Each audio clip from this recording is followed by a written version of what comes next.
Hello friends, I'm Jim Hale with you today to follow up on a story that we have been updating regularly concerning the Carmelite Monastery of Philadelphia. As we just reported, and as you can see in the link below, there has been a major development. Two sisters from the St. Joseph's Association, along with their attorney and a locksmith, showed up at the monastery unannounced on the day before Thanksgiving to change the locks on the chapel door and the cloister itself. Now, this is the entity, St. Joseph's Association, which carries out the Vatican's new regulations for monasteries. And as you probably know, those regulations, known as Cor Orans, resulted in the departure of 9 traditional sisters in April of last year. Now, a dispute has developed over who actually controls the property, to say the least. And to get some facts about this story, I am pleased to welcome Mr. Brody Hale. Mr. Hale is a former board member of the monastery and an attorney who has spent a lot of time studying this issue and working with us to help us understand. Brody Hale, welcome to LifeSiteNews, sir.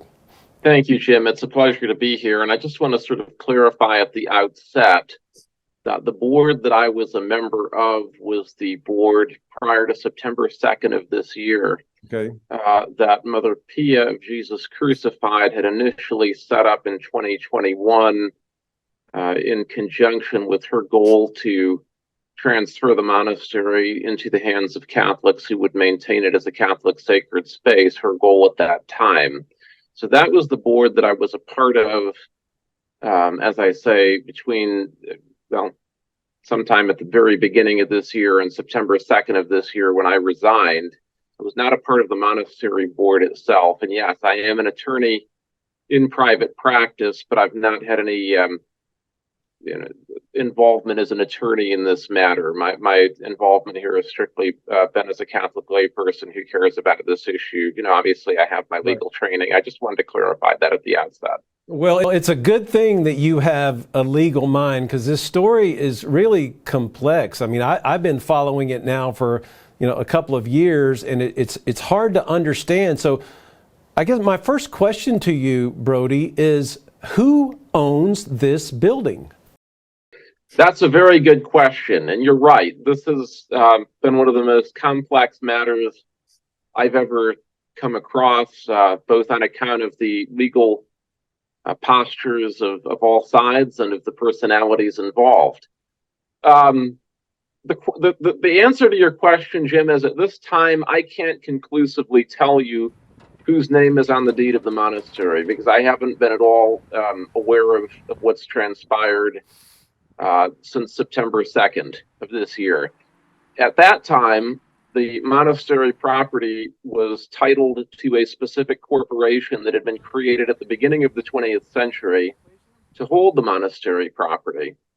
And throughout the course of the monastery's history, the members of that corporation had been the entirety of the membership of the monastery itself, so all the women religious who had been resident within the monastery, and whomever the Archbishop of Philadelphia at any given time had been, Nelson Perez being the present Archbishop of the city. So as of September 2nd of this year, given that after their resignation from the monastery corporate board, after the Valparaiso Carmelites who resigned, who left the monastery after they left, they resigned from the board. When I departed this situation on September 2nd, the membership of the board consisted of Archbishop Perez and Mother Pia of Jesus Crucified, the last sister who had been resident in the monastery. What has happened between then and now in terms of what they have both done, or one of them has done, or both of them have done in concert, or what has been done with the property, I can't say. It's certainly interesting that the St. Joseph Association seems to be, if you will, in possession of the premises at the moment. I'm not using possession in its legal context, merely in the context of who sort of has seeming control over the property based on what you're reporting. But in terms of whose name the deed is actually in at present, it's anyone's guess, unless someone is in the know and can actually answer the question, which I am not. So, Brody, let's talk about this property, because I know that you are passionate about preserving sacred spaces, and Yes. this is truly a crown jewel of the Roman Catholic faith. What a gorgeous building. I was just there a few days ago, and it's in great shape. So why is there even any discussion at all about either selling this property or demolishing it? Like, I just can't understand it. And I think a lot of people are really struggling to know, why is there not more concern to preserve this beautiful place and actually turn it into a monastery again? Whether or not it's a monastery, for better or worse, in the sense that it has cloistered religious residing within it, is a decision that is up to any archbishop or any bishop. Monasteries of women religious or men religious, exist, unfortunately, in the times in which we live, I might say, and at the pleasure of whomever is the ordinary of the diocese, the head of the diocese in which they're located. I'm not saying this is a great thing. Obviously, we've seen in recent weeks and months and years, with Cor Orans especially, how the present state of things is not so great for these communities. But as to whether Carmelites in communion with the Holy See can reside there, that's up to Archbishop Perez to a very large degree. Why, it can't be a sacred space, why it can't be used by Catholics, even if it isn't able to be used as a monastery, you're going to have to ask the Archdiocese and the St. Joseph Association that question. A plan had been developed that would have allowed the monastery to have been used as a place of prayer for various Catholic-related programs, etc. And it would have been basically paying for itself perpetually. That whole plan had been put together, etc., and then was torpedoed over the summer. Is the best way I can put it. Well, for the record, I just want to say that LifeSiteNews has contacted both the St. Joseph's Association and the Archdiocese, and we haven't heard anything back from them. Brody, what do you think is going on here? Again, great question. I have no way to know what the sisters are presently doing. All I can say is that when I left, the monastery had been valued at about $600,000, give or take. The monastery, prior to its dissolution, had a portfolio of investments of about $5.2 million that was producing a very sustainable rate of return that would have satisfied any needs of the property. As I say, unless something drastic happened, pretty much perpetually. Is this a money grab by someone? That's a question that continues to occupy my mind. Is someone ideologically opposed to the continued existence of this monastery? I mean, even when I say existence of the monastery, I mean literally its continued standing as a structure, as a Catholic sacred space. Also a great question. We've seen a lot of monasteries lost in recent years, sold off by the orders that own them. The secrecy that has surrounded this process, even when I was involved, I thought was a bit extreme. Certainly, I think it's even more extreme now, considering the fact that everybody, who is able to understand what is happening is well aware of the fact that the locks were changed, etc. It's not a secret. So, clarity would be helpful, but, there are a lot of questions as to what's happening here. Brody, why did you resign? So I think that requires a little bit of background. As I had mentioned, I had been asked by Mother Pia of Jesus Crucified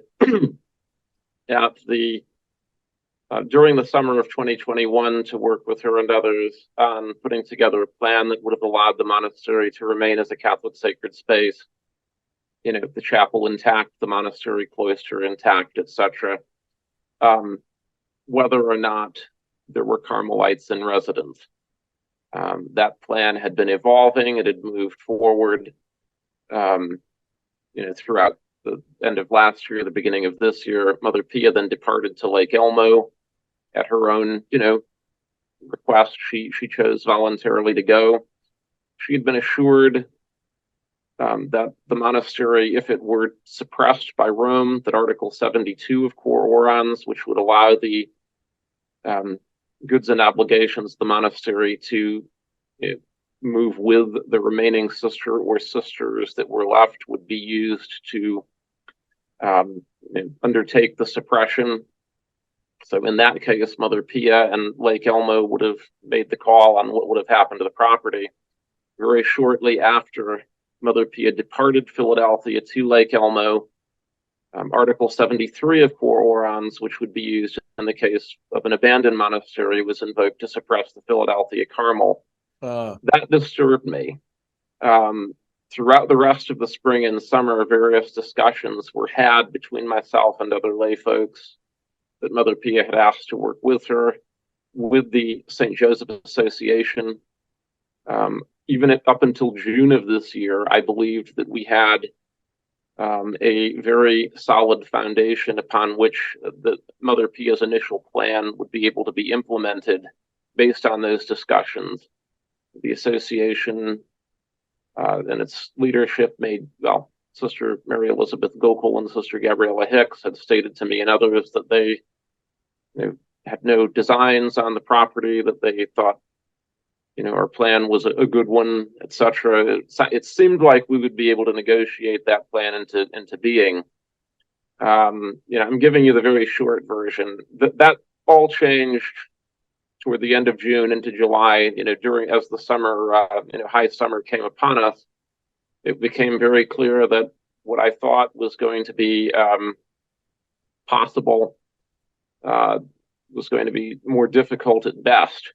If we fast forward to the beginning of September, Mother Pia, who we'd been having discussions with very frequently, had indicated to me on the evening of the 2nd, which was a Friday, that she no longer wanted to fight to retain the monastery property. And she had asked me and others to, basically help her, orchestrate, a handover, etc., of the property. And in good conscience, I informed her, my exact words were, Mother Pia, I love you very much, but I cannot in good conscience go along with that. Considering the totality of the events which had transpired from her leaving to the 2nd of September, how shall I be charitable, or at least legally safe? The fact that various things which were stated were clearly not done, or were done in the opposite manner in which they had been stated. I could not in good conscience go along with simply forfeiting what I felt was a civilly strong point. And by the way, nothing of any of this had been put into the press at that point at Mother Pia's request. She wanted this to be very much kept out of the press. And I had respected that up to that point, but I could not any longer in good conscience go along with the sacking of this monastery. How else shall I put it? Whether canon law, in whatever sort of permutation the powers that be wanted to consider it, allowed for said sacking or not, it is repugnant to the conscience and should shock the conscience of all Catholics if one looks at the totality of what transpired from the beginning of these proceedings to that date. Over the course of that weekend, on the 4th of September, which was a Sunday, I had been asked if I wanted to become involved again in the proceedings, as apparently Mother had changed her mind again and wished to fight, but I had made a comment that in that case I would have to cancel some work that I had been doing over the weekend with the press to expose some of what was going on. And at that point, I was basically, told that, all communication with me ceased. I was told that I would get a call back later that day, and it never came. So it was clear to me that I had crossed someone and my presence was no longer wanted, which is it is what it is. Right. But I had nothing really to contribute until it really became clear to me that this process had rounded a bend with the present state of things, and there really I have no reason at this point to keep silent. I'm not under any legal obligation to do so, and I think the totality of what's transpired needs to be known by all Catholics, and especially all religious communities that may be facing this sort of travesty going forward. And that is what it is. There's no other way I can put it. Well, Brody, what is it that you want these other religious communities, and you are sounding a warning right now, and what is that warning that you are telling us about? The warning that I would pass on to any other religious looking at this is this.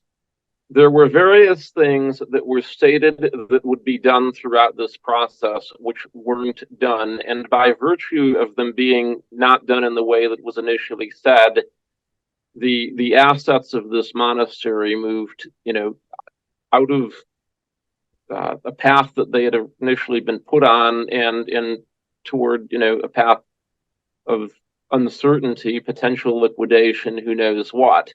When someone states from day one that a particular provision of Port Oron 72 would be able to be used to dissolve a monastery, let's leave aside for the moment whether it should have been dissolved. I would argue that there was no reason to dissolve the Philadelphia Carmelite monastery to begin with. I think whatever difficulties had arisen in Philadelphia in 2021, a bit more pastoral approach could have probably been worked through. But when that didn't happen, when it was clear that the solution would be likely, Mother Pia was in residence, and she had been assured that if she moved, it wouldn't impact the dissolution of the monastery, or the suppression, I should say, of the Philadelphia Carmel. She was, in fact, her. I don't know if I have this document, but it was said many times that her incorporation into the Lake Elmo community was only supposed to occur one day after the dissolution or the suppression of the Philadelphia monastery, to make it, I believe it was written out in her, whatever you call the transfer documents, so that it would be very clear that at the time that she transferred, the monastery would not be abandoned, and that no one could pull, the usage of Article 73. In spite of all of that planning, it was indeed Article 73 of Port Orons that was used to suppress the monastery. Yeah. Why would anyone do this? There's no reason based in goodwill for this to be done.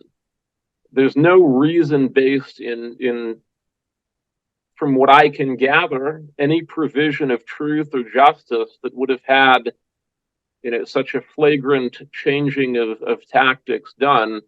The only result of which is that rather than Mother Pia having been able to make decisions canonically about where the monastery assets would go, it would be up to the St. Joseph Association to make those decisions. Was it they who wished to do this? I have no idea. Was it the Archdiocese? I have no idea. Was it the congregation or dicastery, whatever it's called now after the reforms of the Curia for religious, that made this decision? I don't know. But I think it's about time, that LifeSite and any Catholic of goodwill start really drilling in to what all happened here and who the players were that were involved. Because until that happens, and until this sort of thing stops, any community that is subject to, an order of dissolution or what have you, runs the risk of something similar happening to it. And, there were various other aspects of this civilly with regard to how the monastery was incorporated that I think would have given Mother Pia, regardless of canon law, a lot of interesting options in terms of forcing some answers to be produced, and making it easier to perhaps carry out what she wished to do. That she, I assume, based on what I'm seeing with the locksmith, etc., chose not to avail herself of.